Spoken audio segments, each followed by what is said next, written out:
앞에, 주님의 임재 앞에, 주님의 위엄 앞에 잠잠하기를 소원합니다.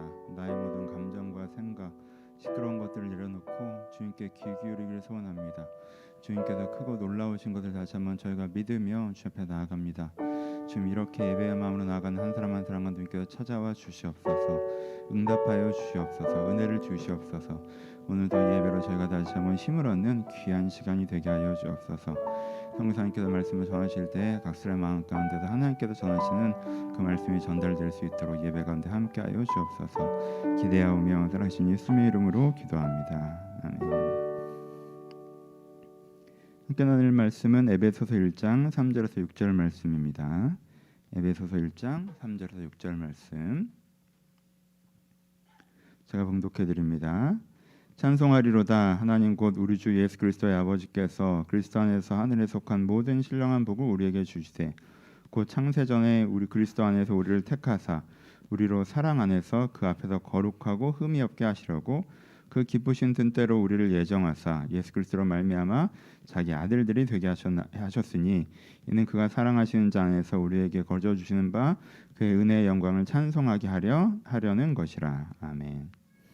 예, 오늘은 강사 목사님 소개하도록 하겠습니다. 저희 선교사님 이종혁 선교사님 오늘 특별히 한국에 오셔서 함께 직접 말씀을 나눌 수 있는 귀한 시간을 갖게 되어서 되게 기쁩니다. 오늘 강사 목사님 나누실 때 현장에 계신 분들도 박수로 환영해 주시고요. 온라인에 계신 분들도 마음을 담아 환영해 주셨으면 좋겠습니다. 목사님 나오실 때 박수로 환영하겠습니다.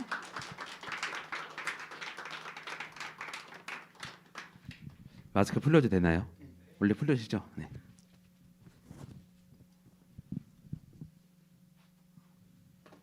카메라에 안 나오죠? 네. 예, 기도하고 말씀 듣겠습니다. 할렐루야. 전능하시고 사랑 많으신 아버지 감사합니다. 이 거룩한 주일 가운데 우리를 예배자로 불러주시고 또 우리 온 마음을 다해서 하나님께 영광 돌리게 하시며 감사합니다. 이 시간 살아계신 하나님의 말씀을 듣습니다. 말씀을 듣기 위하여 우리 마음 문을 열어주시고 이 말씀이 깨닫게 하여 주시고 이 말씀대로 살아가게 하여 주시옵소서. 예수님의 이름으로 기도합니다. 아멘. 네, 안녕하세요. 저는 방글라데시에서 선교하고 있는 이종혁 선교사입니다. 3년 반 전에 출국하기 전에 와가지고 제 소개를 하고 그때 이제 같이 저를 위해서 기도해 주시고 또 제가 어떻게 해서 방글라데시로 선교를 나가게 되었는지 그때 말씀을 드렸었던 것 같은데 간단하게 다시 한번 설명을 드리면은 청년 때 목사님과 함께 방글라데시 인도 단기 선교를 다녀왔습니다. 다녀와서 하나님께서 저한테 선교를 하라는 너무 어떻게 불가항력적인 어떻게 할 수 없는 그런 마음을 주셔가지고 다니던 회사를 이제 그만두고 신학을 하고 이제 여기까지 오게 되었는데 딱 그 마음을 먹고 나서 선교지에 가기까지 정확히 10년이 걸렸어요. 10년. 엄청 오랜 시간이 걸렸죠. 그리고 잘 준비해서 나갔다고 생각을 했습니다. 그리고 제가 제 입으로 이렇게 말씀드리긴 좀 그렇지만 성품이 꽤 괜찮다고 생각을 했어요. 그리고 선교지에 갔습니다. 그리고 많은 걸 할 수 있을 줄 알았습니다. 근데 하나님께서 선교지에서 저한테 가장 먼저 훈련을 시키신 것은 너가 할 수 있는 거는 아무것도 없다였어요. 첫 번째로 말이 안 되니까 사람이 바보가 되더라고요. 말이 안 되니까 바보가 되더라고요. 방글라데시는 방글라 말을 쓰는 나라예요. 방글라 말. 그래서 이제 벵골러라고 하거든요. 벵골어로 이제 대시가 나라라는 뜻입니다. 그래서 방글라를 쓰는 나라 이 뜻이 방글라데시입니다. 그래서 방글라를 잘 해야 사람들하고 소통을 하고 또 사기를 안 당하겠죠. 근데 언어를 배우기는 했지만 처음에 이게 처음 배우는 사람 발음이랑 그 현지인들이 쓰는 발음이랑 다르잖아요. 그 우리나라에 오시는 이제 외국인 노동자들이 하는 한국어랑 우리가 쓰는 한국어랑 의미는 통해도 다르죠. 느낌이 딱 그거였어요. 그래서 내가 사기를 당하고 있지 않은가라는 생각이 항상 드는 거예요. 그래서 내가 말도 잘 못하고 목사인데 설교도 못하고 하는 것 때문에 처음에 엄청 힘들었습니다. 그 다음에 힘들었던 게 선교지에 있으려면은 선교지에 있을 수 있는 적합한 비자가 있어야 돼요. 그 나라에서 이 외국인은 여기에 살아도 좋다는 허가가 있어야 됩니다. 출발할 때는 좋았어요. 제가 이제 NGO에 소속된 선교사님과 같이 조인을 해서 사역을 하기로 해가지고 한국에서 출발할 때 NGO 비자를 받아갔거든요.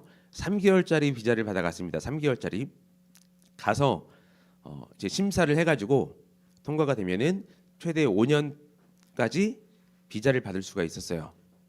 그리고 방글라데시가 저개발 국가고 그리고 NGO라는 사역 자체가 그 나라 사람들을 도와주는 거기 때문에 무난하게 NGO 비자를 받을 줄 알았는데 방글라데시가 이제 더 이상 후진국이 아니에요. 개발도상국으로 작년 그리고 재작년 그때쯤에 승급을 했습니다. 그러면서 개발도상국으로서 더 이상 이렇게 NGO들이 와가서 하는 게 자기 나라 체면에 좀 그렇다.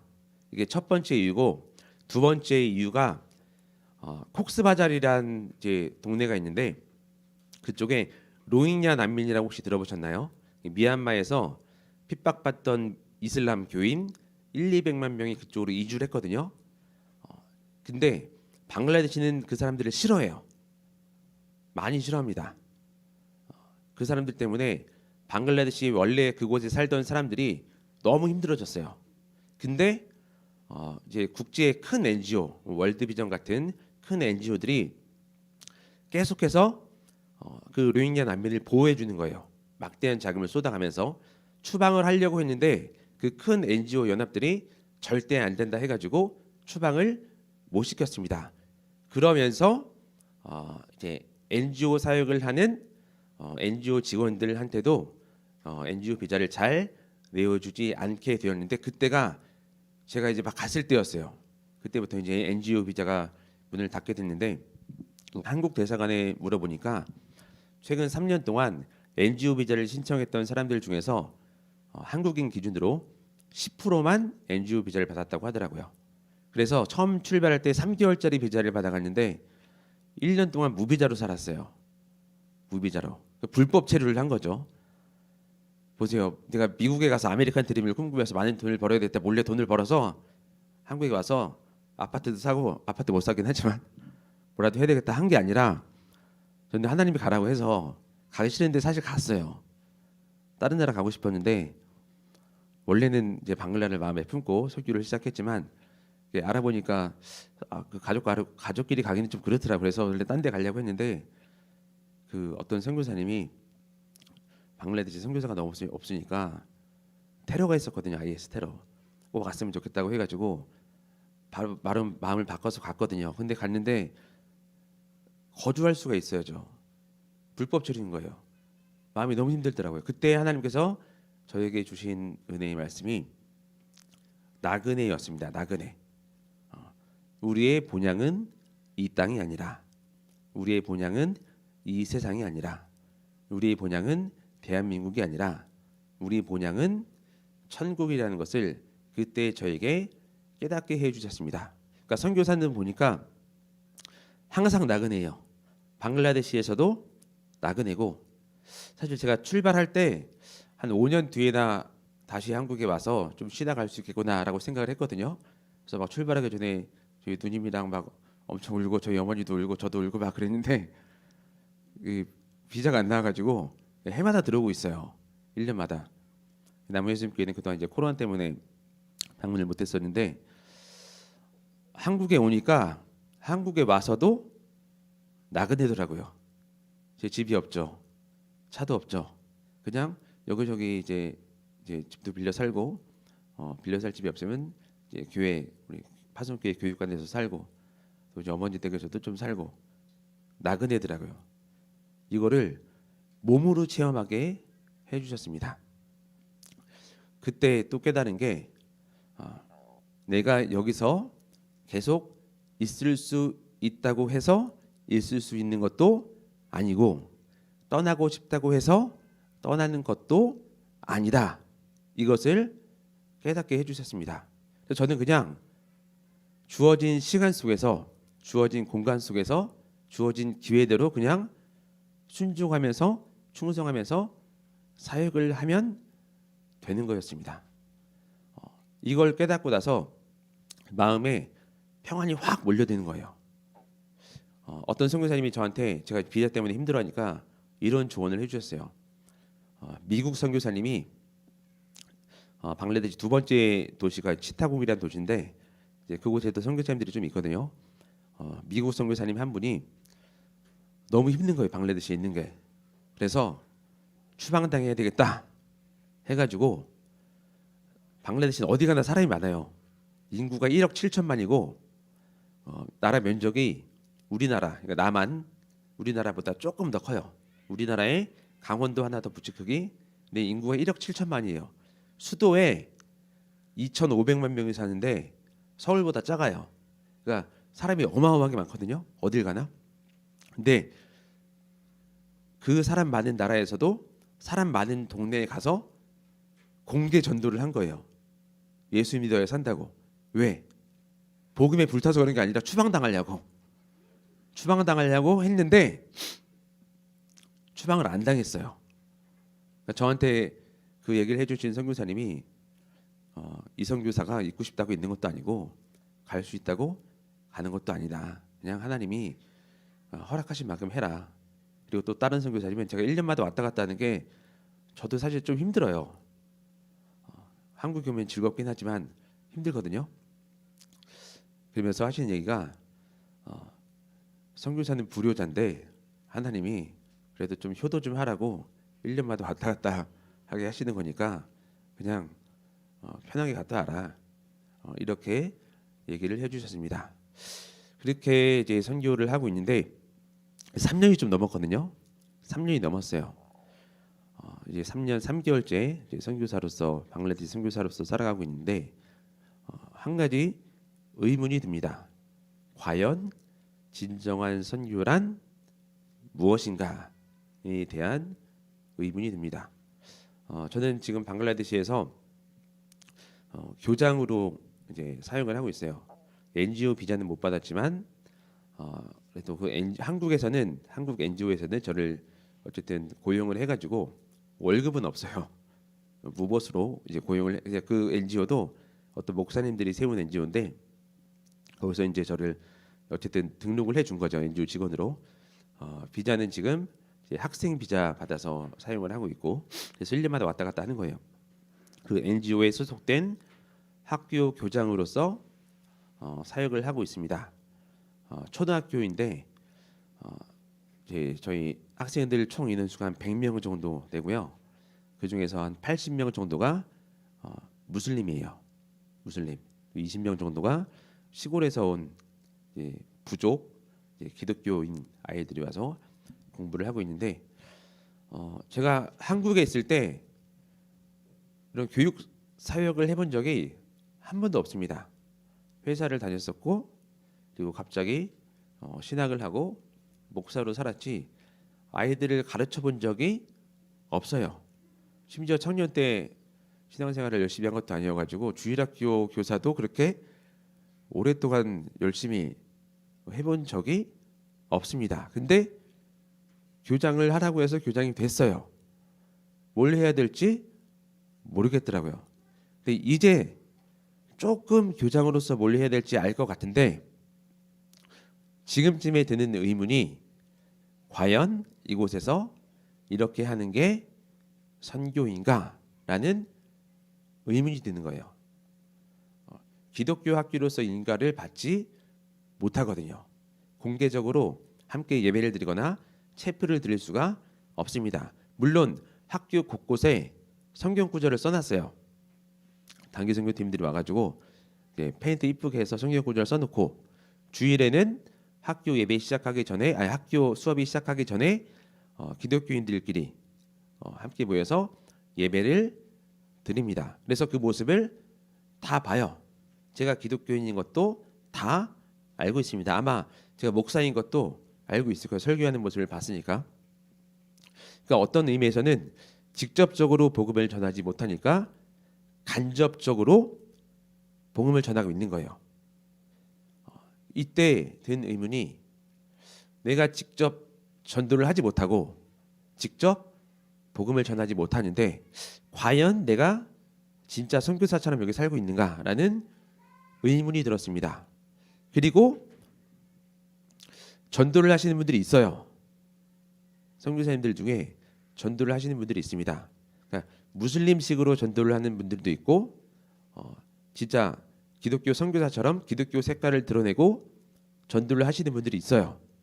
근데 많이들 추방을 당하셨어요. 추방을 당하면 더 이상 방글라데시 선교사가 아니거든요. 어떤 것이 맞는지 많은 의문과 고민이 있었습니다. 그냥 열심히 있는 건 할 수 있겠어요. 하지만 올바른 방향으로 열심히 있는 게 중요하잖아요. 그때 하나님께서 저에게 깨닫게 해주신 말씀이 오늘 본문입니다. 제가 4절 읽어드릴게요. 곧 창세전에 그리스도 안에서 우리를 택하사 우리로 사랑 안에서 그 앞에 거룩하고 흠이 없게 하시려고 5절 그 기쁘신 뜻대로 우리를 예정하사 예수 그리스도로 말미암아 자기의 아들들이 되게 하셨으니 저는 예정론이라는 것을 믿습니다. 그리고 이 예정론이라는 것이 선교와 전도에 있어서 매우 중요하다고 생각을 합니다. 그때 하나님이 이 말씀을 저한테 깊이 깨닫게 하셨는데 일단 예정에 대해서 잠깐 간략히 설명을 드리면은 아담과 하와가 범죄해서 인류가 타락했습니다. 이 타락한 세상을 하나님께서 그냥 내버려 두지 않으시고 구원하기로 작정을 하셨습니다. 이 세상을 내버려 두지 않고 구원하기로 작정을 하셨습니다. 그리고 누구를 구원할지 선택을 하셨는데 그것을 창세 전에 하나님의 기쁘신 뜻대로 선택을 했다고 합니다. 이것이 예정론이에요. 그러니까 여러분들이 진정으로 예수 그리스도만이 나의 유일한 구원자이십니다. 예수님을 통해서만 천국에 갈 수 있습니다. 라는 신앙 고백을 한다면은 여러분들은 이 말씀처럼 창세 전에 이 세상을 창조하기 전에 구원받기로 선택된 예정된 사람들입니다. 바울 사도가 에베소서에서 이 말씀을 하는 이유는 초대교회 때 성도들이 수많은 고난과 핍박 가운데 살았습니다. 그 핍박받는 그 성도들에게 창세전부터 구원받기로 예정되었기 때문에 그 구원은 절대로 변하거나 취소되지 않습니다. 끝까지 인내하고 견디고 믿음을 잃지 마십시오. 라는 의미에서 이 말씀을 에베소 교인들에게 준 것인데 우리한테도 동일한 의미가 있습니다. 우리도 창세전에 예정이 되었고 지금도 구원받기로 예정된 선택된 사람들이 있지만 아직도 그 사람들 중에는 예수님을 믿지 않는 사람들이 분명히 있습니다. 그 사람들을 찾아내는 것이 선교이자 전도입니다. 그런데 예수님을 믿으려면 무엇을 해야 되냐? 무엇을 받아들여야 되냐? 복음을 들어야 돼요. 복음. 믿음은 들음에서 나죠. 복음을 듣지 않으면 하나님의 자녀가 될 수 없습니다. 복음을 들어야 돼요. 근데 복음 전하는 자가 없으면 어떻게 될까요? 복음을 들을 때까지 그 사람은 예수님을 믿지 못합니다. 하지만 예정되었기 때문에 언젠가는 어떤 방법으로 복음을 듣고 예수님을 믿게 되는 거예요. 그렇다면 저는 선교사로 방글라데시에 있는데 제가 나가서 마음대로 막 복음을 전할 수 없어요. 그렇죠? 근데 저를 보고 복음에 대해서 예수에 대해서 관심을 갖는 사람들은 있을 수도 있습니다. 그렇죠? 그렇다면 오늘 설교 제목이 예정과 복음의 능력인데 우리가 예정에 대해서는 이제 알았습니다. 하나님이 미리 그 기쁘신 뜻대로 예정을 하셨다고 우리는 이제 알게 되었습니다. 그러면은 복음을 들어야 되는데 복음이 중요할까요? 아니면 복음을 전하는 사람이 중요할까요? 둘 다 중요하죠. 둘 다 중요해요. 근데 복음을 전하는 사람이 없다. 복음을 뜨겁게 전하고 싶은 사람도 없다. 이때 생기는 문제이자 복음의 능력이 드러나는 이제 순간인데 여전히 많은 나라에는 기독교인이 없는 나라도 많고 선교사가 없는 나라도 많습니다. 그리고 사실 한국 교회도 이전에 비해서 예전처럼 이렇게 전도를 하거나 복음을 전하고 싶거나 하는 마음도 사실 그렇게 많지 않은 것 같아요. 많지 않은 것 같아요. 그러면 분명히 방글라데시에도 한국에도 예정된 사람들이 있을 텐데 이 사람들은 어떻게 되냐? 그때 이제 제가 생각한 말씀이 요나서입니다. 요나서 3장에 보면은 요나가 하나님께서 니느웨로 가라라는 명령을 받고도 가기 싫어했어요. 불순종한 거죠. 그 마음은 이해해요. 싫은 사람들이기 때문에 가기 싫은 거는 이해를 합니다. 근데 어쩔 수 없이 다시 갔어요. 그게 3장이거든요. 근데 3장에서 니느웨라는 성읍에 대해서 설명을 해주는데 니느웨 성읍은 하나님 앞에서 사흘 동안 3일 동안 걸어 다녀야 될 정도로 큰 성읍이라고 얘기를 했습니다. 근데 요나는 억지로 갔어요. 억지로 가서 그냥 하루 동안 대충 복음을 전했습니다. 근데 그 복음을 듣고 니느웨 성읍의 온 백성과 왕까지 심지어 가축까지 회개를 했다고 나옵니다. 이게 복음의 능력입니다. 복음 그 자체에 사람을 구원하는 선택된 사람을 구원하는 능력이 있는 거예요. 한 번은 이런 얘기도 들었습니다.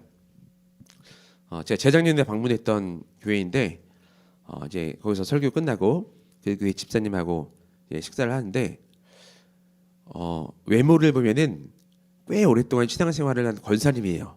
말투도 그렇고. 근데 그분이 이제 신앙 고백을 하시는데 예수님 믿은 지 얼마 안 됐대요. 그래서 어떻게 예수님을 믿게 됐는지 얘기를 안 물어봤는데 해주시더라고요. 삶이 너무 힘들어가지고 집에서 생을 마감하려고 이제 천장에다 줄을 매달고 이제 준비를 다 한 순간 띵동하고 초인종 벨이 울렸대요. 그리고 어떤 사람이 예수님 믿으라고 전도지를 한 장 주고 간 거예요. 그래, 죽기 전에 이거 한번 읽어보고 죽자. 어차피 죽을 거 하고 전도지를 읽었습니다. 전도지를 읽고 그래, 죽기 전에 교회나 한번 갔다 와서 죽자 하고 교회를 가신 거예요. 거기서 복음을 듣고 새로운 삶을 살았습니다. 이분은 선택된 사람이죠. 근데 그동안 이 사람에게 복음을 전한 사람이 없었던 거예요. 복음은 그 자체로 구원의 능력이 있기 때문에 복음을 전하는 사람이 없을지라도 이렇게 선택된 사람에게 복음이 들려지게 합니다. 자, 그렇다면 복음 자체의 능력이 있기 때문에 우리는 전도하지 않아도 되는가? 선교를 하지 않아도 되는가? 그냥 내 신앙만 생각하면서 나만을 생각하면서 그렇게 살아도 되는가라는 의문이 생기겠죠. 이렇게 살라고 설교하는 목사님은 단 한 명도 없을 것입니다. 우리 마태복음 같이 볼게요. 마태복음 5장 말씀입니다. 5장. 제가 청년 때 신앙생활을 다시 시작하면서 그때 청년부 이름을 새롭게 지었는데 그 청년부 이름이 맛있는 소금이란 청년부였거든요. 자, 마태복음 5장 13절부터 16절 보겠습니다. 너희는 세상의 소금이니 소금이 만일 그 맛을 잃으면 무엇으로 짜게 하리요? 후에는 아무 쓸데없어 다만 밖에 버려져 사람에게 밟힐 뿐이라. 너희는 세상의 빛이라. 산 위에 있는 동네가 숨겨지지 못할 것이요 사람이 등불을 켜서 말 아래 두지 아니하고 등경 아래 두나니 이러므로 집안 모든 사람에게 비치느니라. 이같이 너희 빛이 사람 앞에 비치게 하여 그들로 너희 착한 행실을 보고. 우리가 세상에서 세상을 바꾸는 맛있는 소금으로 살고 밝은 빛으로 살면, 그러니까 이것을 착한 행동으로 한다고 표현을 합니다. 이 하나님이 주시는 그 선한 마음으로 착한 행동으로 살아가면 이것 자체로 사람들이 하나님에 대해서, 복음에 대해서 관심을 갖게 합니다. 그렇기 때문에 기독교인들이 세상에서 부끄럽게 살면은 세상 사람들은 우리를 손가락질을 하겠죠. 그리고 전도자가 복음을 전할 때 그 복음을 듣고도 무시하는 일이 많겠죠. 하지만 우리가 이렇게 산다면은 복음을 전할 때 조금 더 기쁘고 감사하게 전할 수가 있고, 선택되지 않은 사람들도 그래도 좀 더 호감을 갖고 교회에 대해서 생각을 할 수가 있습니다. 가장 대표적인 예가 2007년도에 있었던 그 태안 기름 유출 사건, 혹시 기억을 하실지 모르겠지만 저도 그때 한번 갔거든요. 딱 한 번 갔어요. 가서 기쁘게 기름을 닦고 왔는데 사실 그 유출 사건이 있으므로 그것이 복구되는데 꽤 오랜 시간이 걸린다고 했습니다. 그런데 그때 전국에 있는 교회에서 버스를 대절해 가지고 거기 봉사로 갔어요. 그리고 세상 사람들이 많이 알게 됐습니다. 그때 교회의 이미지가 제일 좋았어요. 그리고 그때부터 한국 교회 성도 숫자가 계속해서 올라가서 2013년도에 1,000만 명까지 기독교 인구가 올라갔습니다. 이것이 착한 행실입니다. 이렇게 하면 복음을 전하는 사람에게 우리가 큰 도움을 줄 수가 있는 것입니다. 그런데 문제는 뭐냐면은 하나님께서 누구를 선택하시고 누구를 예정하셨는지 모른다는 거예요. 알면 쉽죠. 그렇잖아요. 알면은 그 사람한테만 가서 복음을 전하면 돼요. 한 번 듣고 안 들어오면 2번 전하면 되고 확실하잖아요. 어느 지역에 몇 %가 예정돼 있다 하면은 그 지역에 가서 집중적으로 선교하고 전도하면 됩니다. 그건 쉽잖아요. 하지만 그렇지 않다는 거예요. 전도와 선교는 하나님께서 누구를 선택했는지, 누구를 예정했는지 모른다는 거예요. 그래서 어렵습니다. 전도하는 것도 그래서 어려운 거예요. 전혀 예상하지 못한 사람이 예수님을 믿기도 하고, 꽤 괜찮은 사람이었는데 신처지였던 경우도 있고. 그래서 고린도전서 1장에서 바울 사도가 전도에 대해서 이렇게 표현을 했습니다. 우리 고린도전서 1장 말씀 같이 볼게요.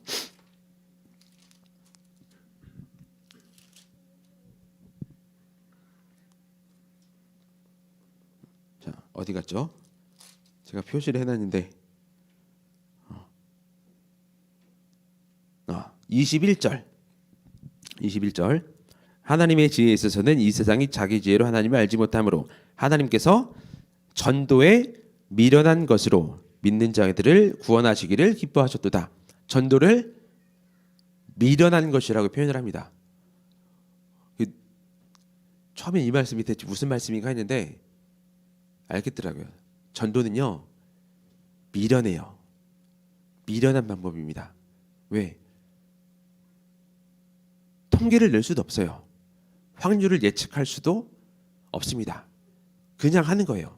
심지어 제가 오늘 나가서 전도지를 들고 복음을 전했습니다. 근데 누가 그 전도지를 받은 사람들 중에 누가 예수님을 믿는지도 몰라요. 알고 우리 교회 와서 목사님 감사합니다 하고 하면은 제일 좋겠죠. 몰라요. 누가 선택됐는지도 모르고 누가 돌아왔는지도 모르는 경우가 너무도 많습니다. 그래서 전도를 미뤄단 것이라고 얘기를 하는 거예요. 그런데 하나님께서는, 예수님께서는 선택돼서 복음을 듣고 하나님의 자녀로, 예수님의 제자로 살고 있는 우리에게 너희도 이 미련한 방법에 동참하라고 하십니다. 그런데 어느 지역에 선택된 예정된 사람이 있는데 이 미련한 방법에 동참하지 않은 사람들이 많다. 그때 하나님께서 쓰시는 방법이 있습니다. 복음은 능력이 있다고 했죠. 복음은 그 자체에 사람을 구원하는 능력이 있습니다. 그래서 절대로 선택된 사람은 지옥에 가지 않아요. 버림받지 않습니다. 반드시 돌아오는데, 저도 이제 이슬람 국가에서 선교를 하고 있고, 이제 이슬람이 가장 진한 나라가 중동 지역이거든요.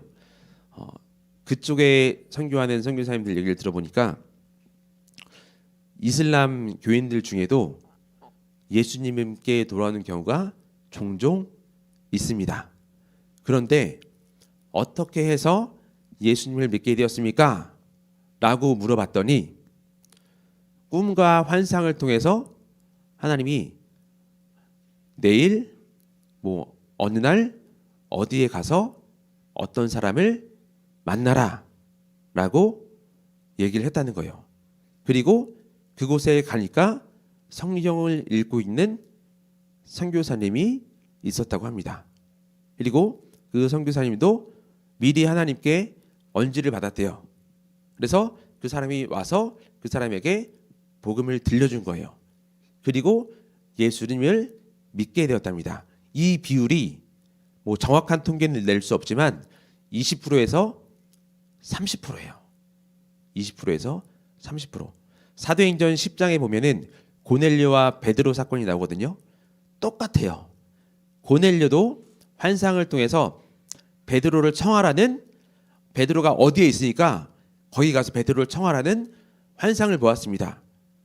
베드로도 같은 환상을 보았습니다. 그리고 가래서 갔어요. 갔더니 복음을 기다리고 있는 거예요. 그리고 세례를 주었습니다. 이 일이 지금도 일어나고 있고 언뜻 듣고 언뜻 보면 멋있어 보여요. 근데 이거는 기독교인들 선택돼서 지금 예수님의 제자로 살아가고 있는 우리들한테는 수치예요. 치욕입니다. 왜요? 복음을 전하는 사람이 없으니까 하나님이 직접 움직이시는 거기 때문입니다. 그래서 저는 선교가 잘 되는 곳에 가는 게 아니라 선교가 잘 되고 있다면 빨리 그곳 현지 기독교인들에게 스스로 전도하게 하고 선교사가 없는 곳에 가는 게 맞다고 생각을 합니다. 그리고 소망하기를 적어도 우리 한국 교회에서는 이런 식으로 예수님 믿는 일이 일어나지 않았으면 좋겠습니다. 2013년도에 1000만 명 찍고 나서 제가 알기로 2019년 20년까지 800만까지 떨어졌거든요. 그리고 최근 통계에 정확한지 아닌지 모르겠어요. 최근 통계에 들어보니까 이 코로나 2년 기간 동안 성도가 300만 명 줄었다고 합니다. 한국교회 성도가. 그리고 가장 큰 문제는 로마서 1장 16절 보겠습니다. 로마서 1장 16절. 내가 복음을 부끄러워하지 아니하노니 이 복음은 모든 믿는 자에게 구원을 주시는 하나님의 능력이 됩니다. 먼저는 유대인에게요 그리고 헬라인에게로다. 복음을 부끄러워하지 않는다고요. 복음을 부끄러워하지 않는다고 합니다. 이 복음은 어떤 복음이나요? 마가복음 1장에 보면은 하나님의 아들 예수 그리스도의 복음의 시작이라라고 얘기합니다. 그냥 기쁜 소식이 아니라 하나님의 아들 예수 그리스도의 복음입니다.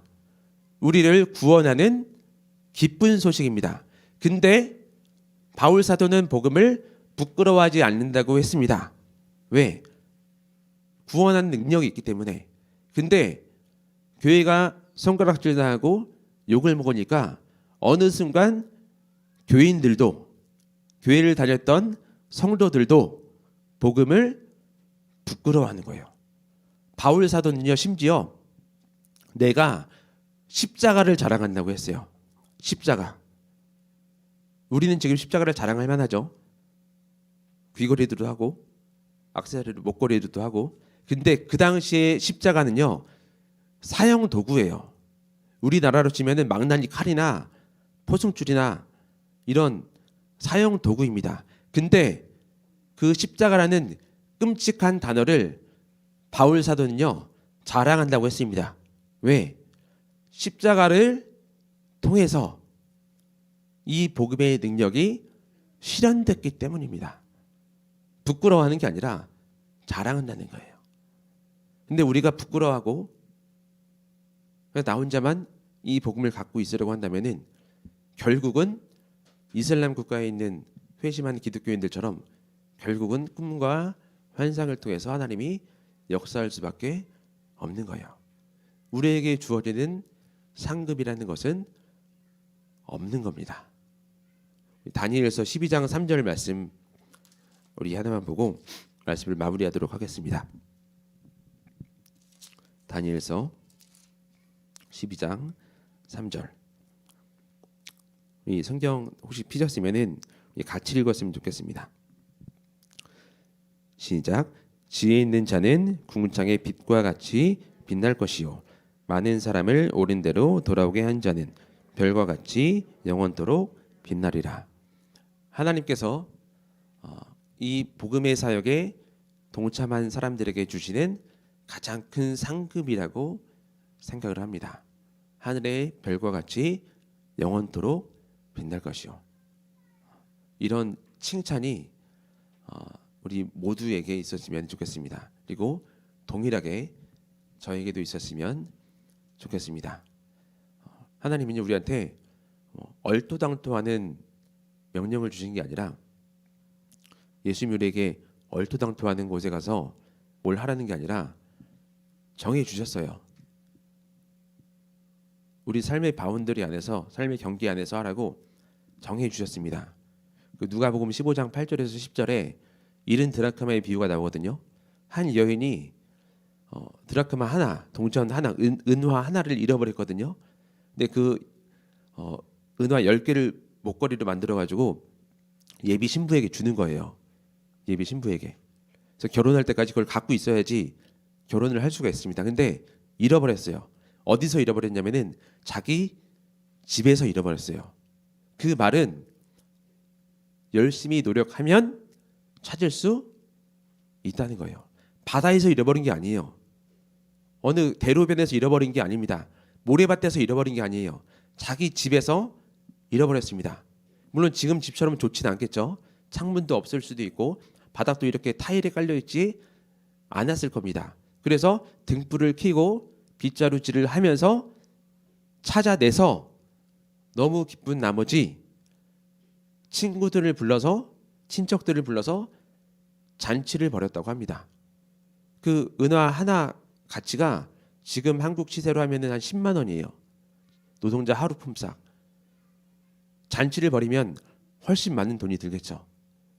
그 복음의 능력, 복음을 전하는 그 사역은 경제적인 가치로 비교할 수가 없는 거예요. 그 작은 자기 집 안에서도. 그러니까 우리 가정 안에서, 우리 친척들 사이에서, 삶의 영역에서, 직장에서 기독교인으로 살아갑니다. 그 안에서 등불을 켜고 빗자루질을 하면서 찾으면 더 많은 돈을 쓰면서 그렇게 복음을 전하며 살아가라고 하십니다. 만약에 이 복음을 전하는 행위가 경제적인 가치와 정비례한다면은 선교사 보내면 안 돼요. 돈이 너무 많이 들어요. 제가 2020년도 코로나 가장 무섭게 통지할 때 그때 왔다 갔다 했던 비행기 싹시 1,300만 원 들었어요. 1,300만 원. 안 가는 게 나아요. 만약에 경제적인 가치로 치면은. 그렇잖아요. 이거는 그렇게 비교할 수 있는 일이 아닙니다. 그만큼 가치 있는 일입니다. 가치 있는 삶이고 이 삶에 저도 더 동참하길 원하고 여러분들도 이 복음의 능력과 이 행위에 더 동참해서 하늘의 별과 같이 빛나는 하나님의 큰 상급 칭찬을 받기를 하나님의 이름으로 축원합니다. 우리 같이 기도했으면 좋겠습니다. 시작 기도할 때 두 번 기도할 텐데 첫 번째 기도할 때는 하나님 우리가 복음의 능력을 알고 있고 복음을 전하는 것도 알고 있지만 부끄러워했습니다. 자랑하지 못했습니다. 그냥 나 혼자만 신앙생활을 잘 하려는 마음이 있었습니다. 하지만 조금 더 용기를 내게 하시고 조금 더 담대하게 이 복음을 부끄러워하지 않고 자랑하며 우리 삶의 영역 가운데 살아갈 수 있도록 하여 주시고 우리의 이런 착한 행실을 통하여서 우리 주위에 있는 선택된 예정된 하나님의 백성이 반드시 빨리 하나님께 돌아와서 함께 하나님의 자녀로 살아갈 수 있도록 복을 허락하여 주옵소서. 우리 다 같이 기도하십시다. 오 할렐루야. 하나님 감사합니다. 하나님 우리를 하나님의 자녀로 불러주시고 하나님께서 우리 가운데 복음을 전하는 그 사명을 주심에 감사합니다. 하지만 우리가 이 복음을 전하는 것이 부끄러울 때가 너무나 많습니다. 복음을 자랑하지 못할 때도 많았습니다. 하나님 하지만 반드시 알길 원합니다.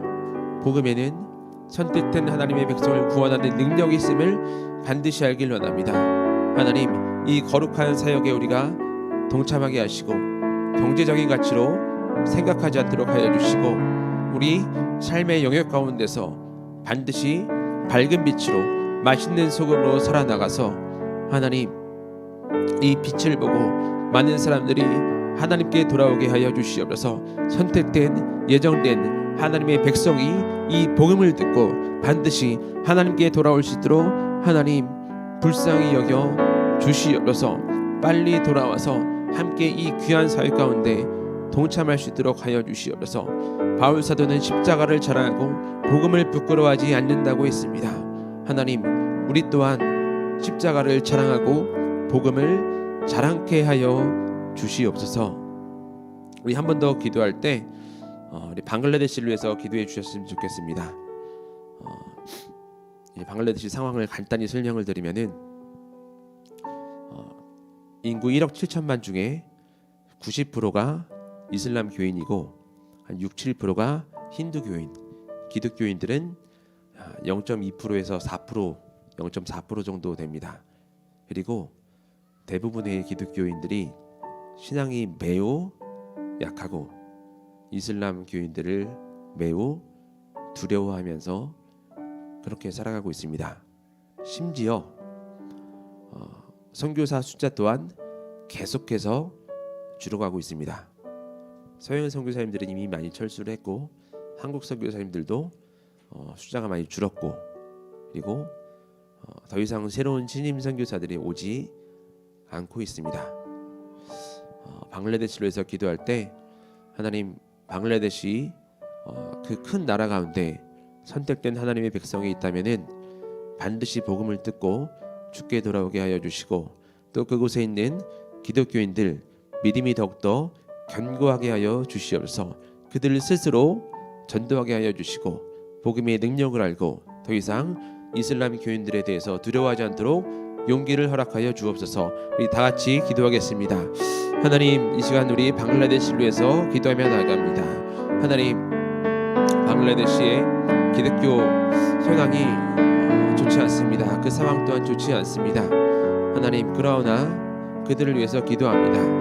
방글라데시에도 분명히 선택된 예정된 하나님의 백성이 있기에 선교사들이 그곳에 머물고 있습니다. 또 그곳에도 많은 이슬람 교인들이 있지만 기독교인들도 있습니다. 하나님, 그 기독교인들이 복음을 부끄러워하지 않게 하여 주시고 이슬람 교인들을 두려워하지 않게 하여 주시고 하나님, 복음을 자랑하며 견고한 믿음으로 밝은 빛처럼 살게 하여 주시옵소서.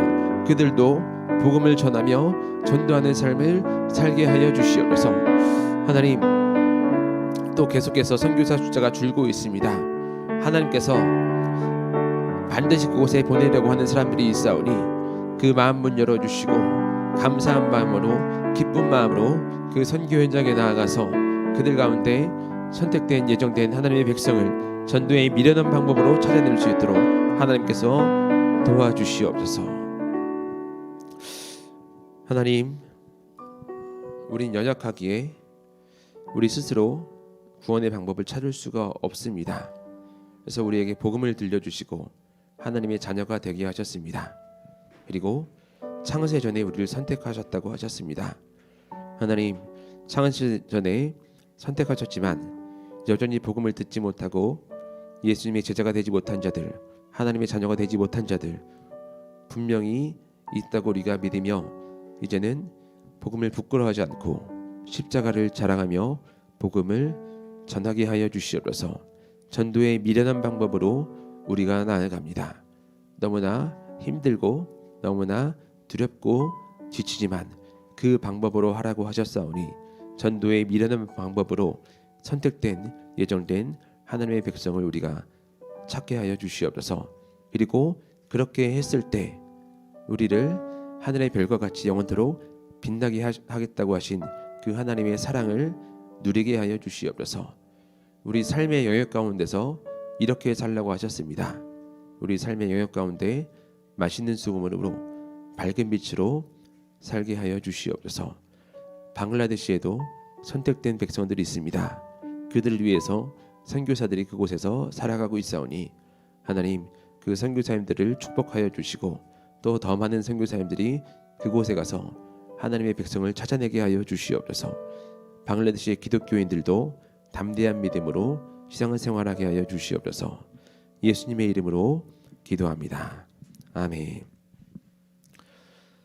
지금은 우리 주 예수 그리스도의 은혜와 아버지 하나님의 그 크신 사랑과 성령님의 감동과 교통하심이 이제는 복음의 능력을 알고 복음의 사역에 동참하길 원하는 여기 있는 하나님의 백성들 가운데, 전도자들 가운데, 그리고 나무의 숨 교회와 방글라데시 교회 가운데 지금으로부터 영원토록 함께 있을지어다. 아멘.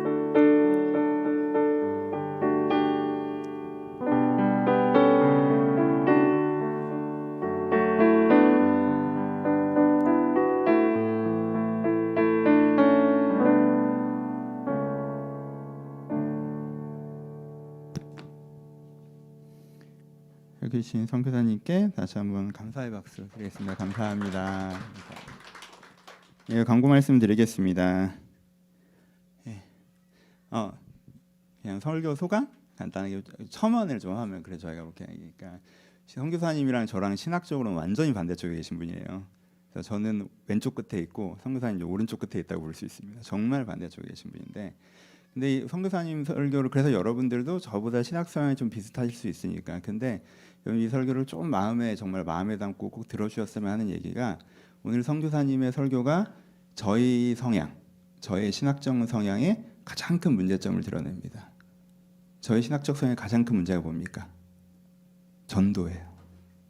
선교고, 그렇죠? 그러니까 저의 설교를 들으실 때 여러분들이, 저의 교를 다니실 때 여러분들이 가장 못 먹는 음식, 여러분들이 방치하게 되는 것이 뭐냐 하면 전도예요. 이게 제 신학적 성향의 가장 큰 단점이에요.